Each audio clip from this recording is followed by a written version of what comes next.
Bulan, kau udah mengakui? Iya, Bu. Ya, Rabku. Aku akui semua emang begini kerjaanku di dunia nih. Sekarang sudah ada tobat lagi. Ya, Rabbi, memang ada pilih tobat lagi. Aku udah menyesal. Aku udah nggak tahu betul seperti ini. Memang beda kondisi udah nyerah tuh dia. Kenapa? Tiba-tiba kata Allah diteropong tuh, disampaikan oleh malaikat, "Hei malaikat, ini si Fulan dosanya bejibun, tapi dia punya kartu bitokoh namanya." Kartu apa tadi Pak? Kartu apa sayang? Bitokoh itu kartu sakti.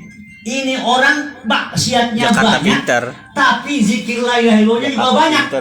Suka sering baca sholawat. Ini dosanya bejibun ya orang nih. Tiba-tiba karena ada kartu sakti tadi, akhirnya itu seimbanglah, bahkan dimenangkanlah, lebih condong dikit ke debat ketimbangan yang kanan setelah malaikat dikasih informasi seperti itu. Maka orang ini, ayah bunda, akhirnya dimasukkan ke surga. Pertanyaannya, Ustadz, apakah langsung ke surga? Tidak, karena dia banyak masalah, banyak dosa. Maka orang yang banyak dosa, meskipun dia digodok dulu banyak dosanya, tetap dia masuk neraka. Tetapi dia nggak kekal di neraka ayah bunda, karena dia sering zikir kalimat tadi itu, kalimat la ilaha, baca salawat, akhirnya memperlancar siratal mustaqim, memperlancar dia untuk apa? Dihisab oleh Allah dan surga masuk dia. Meskipun yang lain digodok dan dia digodok juga begitu. Kesimpulannya, jangan pernah bosan berzikir kepada Allah, maka akan memperat timbangan kita. Amin ya rabbal alamin. Yang pertama. Yang kedua, afdalul iyadati, paling utama berkunjung, ajron, berpahala dia. Suratul qiyam, cepet-cepet deh pamitan. Min indil marid, dari orang yang sakit. Nah, begini maksudnya. Bunda, ini amalan dari baginda Rasul. Amalan berkunjung yang paling utama itu datang kepada siapa? Kepada orang yang sakit. Nilai pahalanya, Bunda, didoakan 70.000 malaikat. Amin ya rabbal. Tuh pahalanya gede banget. Lalu kemudian Bunda bicara baik-baik, dikasih motivasi, dapat pahala dia. Jangan bilang begini, iya emang kalau yang sakitnya kayak lu, kayak itu nggak ada harapan lagi. Ya kayak sih yang dulu yang udah juga emang bakal mati. Sama banget orang begitu. Jadi orang begitu ya. Nah, disunahkan mengusap kepalanya, bahkan mencium kepalanya segala macam ya bunda ya. Apa dikasih sayang dia, dikasih motivasi ya. Lu nggak banyak dosa, ya udahlah mau ngapain lagi lu hidup, mati aja kan mati ya Allah. Bunda, masya Allah, udah gitu ngobrolnya banyak, ngomong sana sini, udah gitu nengok orang sakit lain yang baik, banyak ngomongnya, boro-boro tentengan. Saya mau tanya, ada orang sakit gitu ada? Nengok orang sakit cuma ngomong doang ada, di sini ada begitu ada? Iya memang sih bagus Bapak, doanya dapat pahalanya, doanya yang paling penting. Tetapi etika Timur Tengah, etika Indonesia Timur, etika orang Indonesia selalu berbagi buah tangan sebagai simbol kasih sayang. Mau 1 kilo 2 kilo, sekalinya beli capi. Ya Allah Karim, tega banget dah. Dan tahu capi Pak Bapak ya, capi dikasih yang sakit. Nah, ya lu tahu berak ngejeng kita udah, masya Allah, sama banget lah. Nah, disunahkan ngomong yang baik-baik, kasih motivasi, doa, lalu kemudian cepat-cepat pulang. Nah, ini paling bagus tuh. Jadi nggak boleh lama-lama, ya kecuali keluarga yang menungguin segala macam. Ini begitu kira-kira etika orang sakit. Memang pahalanya besar sekali, ayah bunda, menengok orang yang sakit itu. Sunnahnya adalah cepat-cepat langkahkan kaki kita untuk segera pulang. Apa yang bisa kita petik, bunda? Orang yang sakit itu perlu sugesti, perlu motivasi. Kalau ditengok sahabat, apalagi orang cintai, mohon maaf, Bunda kan pernah sakit nih. Saya rasakan, saya pernah sakit ditengok oleh Bang Haji Minan, mohon maaf nih ya, saya pernah sakit, ada yang tahu tuh. Sampai, mohon maaf, zamannya Covid, Bang Haji Minan tuh sama Bu Haji Amin dibikin, ini saya ini mohon maaf ya, saya buka kasus gini mah, saya dibikinin cacing. Ini saya ngomong nggak apa-apa nih. Disusul sama Bang Haji Kenjon karena nggak ada yang tahu saya sakit memang. Masya Allah, istri udah kalang kabut segala macam. Mohon maaf itu saya nggak tahu diberi cacing saya macam udah di segala macam. Saya sampai terharu betul. Apa yang saya dapat petik? Ternyata orang yang sakit itu bertambah sehat meskipun beberapa poin ketika ditengok oleh orang yang dia cintai, sahabat-sahabat dia. Dan ada nilai hati Bunda ketika diajak senyum. Betullah mana hadis Rasulullah, tabassumuka laka fi wajhika sadaqah. Kenapa senyum dinilai sebagai sedekah? Ada kebaikan-kebaikan. Kullu ma'rufin sedekah. Jadi orang yang sakit dijenguk, ditengok, diajak bicara, ada dorongan. Dia sembuh beberapa persen tuh Bunda. Meskipun harus ke ahlinya, ke karena tetapi kadang-kadang sembuh kita tidak tahu datangnya dari Allah Subhanahu wa taala. Amin. Yang lain asbab. Tapi saya dibawain cacing, saya minum, bukan rasanya ya Allah. Yang terakhir pakai saya mana habis, Allah Karim. Tetapi saya menikmati Bunda. Itu orang alhamdulillah istri saya udah kalang kabut karena kenapa istri saya? Ya Allah, udah namanya istri sama suami udah begitu kan kedua-duaan ya. Emang jangan ada yang tahu segala macam kita ya ada ya Bunda. Yang bagus kita memang ya tutup aib kita, ya tutup kesusahan kita. Biasa yang tahu hanya berapa orang saja Bang Haji. Mungkin kaget kenapa ini orang datang ke masjid. Ditengoklah saya tanyain ini. Ya Allah lagi ngejoprak saya. Subhanallah, itu saya rasakan Bunda. Artinya bagi yang lain juga demikian. Jadi orang yang sakit kalau kita tengok itu menyembuhkan, meski hanya beberapa persen saja. Kemudian yang kedua, ibu sudah membahagiakan orang lain. Kalau orang lain bahagia karena tinggal kita sodakoh, kullu ma'rufin sodakoh. Jadi apa yang ibu buat sodakoh tuh, itu kebaikan. Maka disinilah orang Islam tuh, illal ladzina amanu wa amilus sholihat falahum ajrun ghairu mamnun. Tuh, orang yang beriman, beramal soleh, saya pesen nih, jangan pernah bosan beramal soleh. Kenapa? Karena itu pahala terus menerus. Itulah bekal kita. Mudah-mudahan kita digiring ke husnul. Ada cerita. Satu ketika Rasulullah nyampaikan kepada para sahabatnya, sesungguhnya kata Rasulullah, ada seorang hamba nanti Allah berkehendak.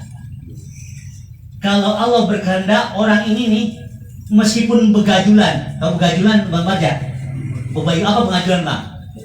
Begajulan tahu nggak begajulan? Premannya, pokoknya jahatnya begajulan dia. Kalau Allah berkehendak, mesti dia jadi orang baik nanti. Amin ya Rabbal. Sallallahu Nabi.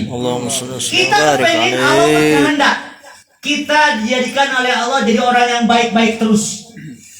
Ditanya, ya Rasulullah, kaifa yasamilu? Bagaimana tanda orang yang digerakkan oleh Allah, ditakdirkan menjadi orang yang kehendak baikmu ya Allah, oleh Allah Subhanahu wa taala ya Rasulullah? Seperti apa? Ya, ista'maluhu kana yuwaffiquhu li'amalin salih qabla al-maut, begitu kira-kira. Orang yang dikehendaki baik oleh Allah adalah orang yang selalu menata diri, mempersiapkan diri dengan amal soleh. Untuk apa? Sebelum dia mati. Jadi Bunda ini yang dibawa aku hari ini, atau Bunda datang laka-laka Bunda di rumah, istri udah pada masak, suami udah pada bekerja sesuai dengan bidangnya masing-masing, kita bahagiakan orang sekitar kita, udah pahala. Itu tanda kita orang baik Bunda. Tapi sebaliknya, baru bangun udah buat jengkel, udah buat marah, lingkungan kerjanya, lingkungan rumah tangganya, lingkungan tetangganya, orang di lingkungannya resah, itu tanda orang yang gak baik. Naudzubillah min. Jadi subhanallah Bunda, jadilah orang yang terus beramal soleh, dan itu tanda Bunda kita dikehendaki husnul khotimah. Amin ya Rabbal. Mudah-mudahan kita husnul khotimah. Amin ya Rabbal. Terakhir, gak usah banyak-banyak ya. Afdalul fadail, paling utama segala keutamaan itu, gitu ya. Paling utama segala keutamaan itu, gitu ya. Apa? antasila man qata'aka. Orang yang menyambung tali silaturahmi, yang pernah memutuskannya, yang pernah menyakitinya. Saya tanya, kira-kira berat nggak? Weh, gimana aja? Bunda, berat nggak kira-kira? Misalnya bunda disakitin, diomongin sama tetangga, digalakin, dicuekin, dimarahin, dicaci maki. Kira-kira itu hati mudah nggak memaafkan? Malas banget kita. Lihat wajahnya udah suntuk kayak boya dah. Sombong banget orang, udah minta ampun, udah segala-galanya dah, semua sama dia. Kita boro-boro tuh, udah paling demek, udah mukanya demek, sama udah kecek banget kita dah. Sampai kubun-ubun kita benci sama orang yang gede-gede kita pilih kayak. Pengen ngebales. Tetapi ini luar biasa kata Rasulullah. Inilah indahnya Islam. Islam ngajarin bunda, Rasulullah bukan nyuruh silaturahmi sama orang sesama kita ini biasa ini biasa nih. Tapi bisa nggak kita menyambung silaturahmi buat siapa? Buat orang yang pernah menyakiti kita. Sallallahu Nabi ini yang berat. Masya Allah. Ini anak yang amat sangat tinggi. Jadi bunda, yang paling bagus itu seperti itu. Meskipun di antara kita baik-baik. Apa artinya? Jadilah orang yang suka memaafkan. Ya, biarkan dia marah sama kita, benci sama kita, gede sama kita, jangan pernah dendam di hati kita, dan jangan pernah membawa dendam sampai kita mati. Naudzubillah min. Kenapa? Karena dendam itu, marah itu akan membentengi kebaikan-kebaikan dalam hati kita dan hati kita ya bunda. Jadi emang susah ini. Yang paling bagus sambung orang-orang yang benci sama kita, yang gede sama kita, yang gak pernah baik sama kita. Ini hebat betul ini hadis. Ini paling utama, makanya disebut Abdul Fadail. Satu. Yang kedua, wa tu'ti man haramaka. Ibu ngasih sama orang yang gak pernah ngasih. Nah gitu kira-kira. Ibu ngasih sama orang yang pernah menghalang-halangi, yang gak pernah ngasih. Tuh dia diberikan sama orang yang terus menghalangi kebaikan-kebaikan. Maka subhanallah, tradisi kita kalau lebaran saling berbagi, ya, yang ampaunya jangan lihat nilainya. Itulah kebaikan-kebaikan kita. Kalau kita sama tetangga, sama family, sama orang lain berbagi, nilainya itu yang dinilai, bunda. Keikhlasan kita. Maka orang yang seperti ini baik sekali. Pertanyaannya, bagaimana kalau dia berbuat baik sama orang yang gak pernah ngasih? Tambah baik. Hebat betul tuh. Tradisi kita kalau lebaran atau katakanlah punya rezeki berbagi dengan tetangga segala macam, itu hebat betul. Tapi bunda ngasih sama orang yang gak pernah ngasih, yang benci sama bunda, ibu kasih dia, itu yang gak ada pilihannya, itu yang gak ada dasar tandingannya. Makanya disebut Abdul Fadail. Luar biasa tuh. Makanya jarang-jarang orang kayak begini hatinya malaikat di Bang Haji Nabi ya. Lah susah banget ini. Kita kadang orang-orang ngapain nyindir kita udah gede banget banyak kan ya. Udah pengen marah emosi kita gitu. Ini luar biasa ini hadis. Masya Allah. Jadi yang terbaik seperti itu. Meskipun semua udah baik, semua kebaikan sedekah. Kebaikan kul ma'ruf sedekah. Semua kebaikan akan lebih hebat kebaikan itu, bertingkat bernilai kalau kita lebih daripada orang yang membenci sama kita. Terakhir. Wa tasfah amman dhalamaka. Memaafkan orang yang pernah menzalimi kita. Masya Allah, ini luar biasa. Memaafkan orang yang pernah menyakiti kita. Masya Allah. Kira-kira saya mau tanya, mudah apa gampang bunda? Sudah dimana bisa dorong kan ya? Susah apa gampang bunda? Ternyata ini akhlak mulia sekali. Jadi kalau ada orang yang menyakiti kita, yang memarahi kita, yang ngomongin kita, jangan lawan. Itu indahnya akhlak Islam di situ. Udah maafkan. Bagaimana Ustaz kalau main fisik? Boleh, dia jual kita beli kalau fisik. Selama itu omongan nggak nempel ya sudahlah. Tapi emang diuji betul kesabaran kita. Ya Allah, kita diomong-omongin segala macam. Itu Bang Haji Nomi bisa banyak dari mana ya? Jangan-jangan pesan tuyul ya. Tahun-tahun marah banget. Subhanallah. Itu apa namanya, subhanallah, apa aja tiap hari dia nongkrong di pos, jangan dia apa namanya minum semalam. Nggak usah marah.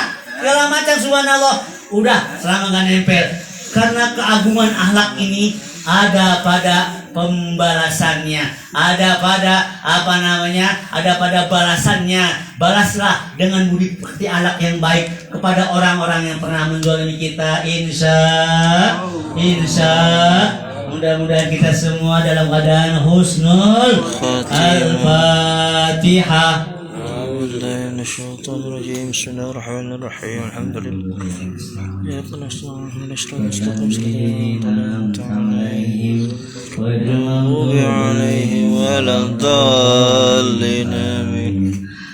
أعوذ بالله من الشيطان الرجيم بسم الله الرحمن الرحيم الحمد لله رب العالمين حمد الشاكرين حمدا يوافي نعمه ويكافئ مزيدا يا ربنا لك الحمد كما ينبغي لجلال وجهك ولعظيم سلطانك اللهم صل وسلم على سيدنا محمد صلاة تجعلنا بها من أهل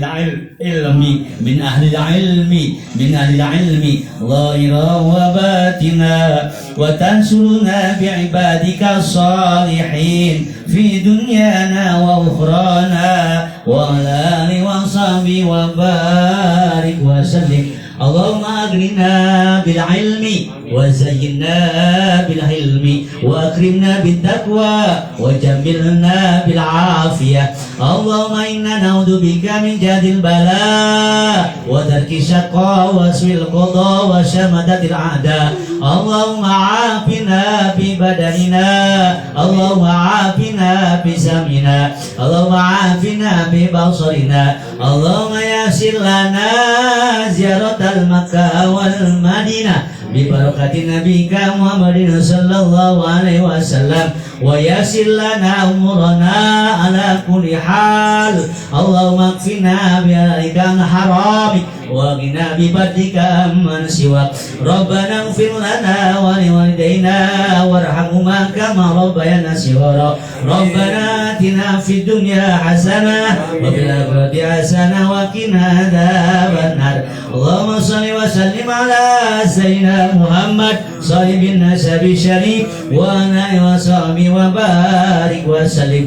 سبحان ربك رب العزة عما يصفون وسلام على المرسلين والحمد لله رب العالمين. تقبل يا كريم. Assalamualaikum warahmatullahi wabarakatuh. Waalaikumsalam warahmatullahi wabarakatuh.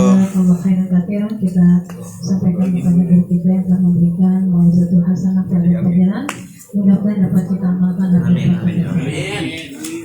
Ayah dan Bunda mengingatkan saja, besok sudah masuk tanggal 1 bulan Muharram, ya. Jadi nanti ba'da asar, ibu masing-masing di rumah berdoa akhir tahun. Di buku ada, dari di Google juga ada dia. Kalau nggak bisa Arabnya ada Latinnya itu. Kemudian nanti ba'da maghrib baca doa awal tahun. Disunahkan membacanya awal tahun dan akhir tahun itu 3 kali. Mudah-mudahan dengan doa awal dan akhir tahun segala kesan kita diampuni Subhanahu wa taala. Amin ya Allah. Amin ya Allah. Dan insya Allah pekan ketiga di tanggal 21 hari Ahad kita mulai takbir lagi Bu di sini ya. Sudah lama banget rasanya. Ya, demikian kita tutup dengan Subhanallah. Humma wa bihamdika asyhadu an la ilaha illa anta astaghfiruka wa atubu ilaik. Assalamualaikum warahmatullahi wabarakatuh. Waalaikumsalam warahmatullahi wabarakatuh. Ke rumahnya mamanya Kiki untuk maulid di sana. Yang mau bareng Ibu silakan, yang mau belakang juga nggak apa-apa. Ayo bareng. Dimakan dulu bang buahnya ya. Rahman. Dimakan dulu buahnya, makan bang. Saya. Ya nggak apa-apa. Kentem deh. Makan lapar makan. Oh ya udah. Ya makan dulu buahnya habis deh. Udah habis. Ustaz, maaf ya ditinggal ya.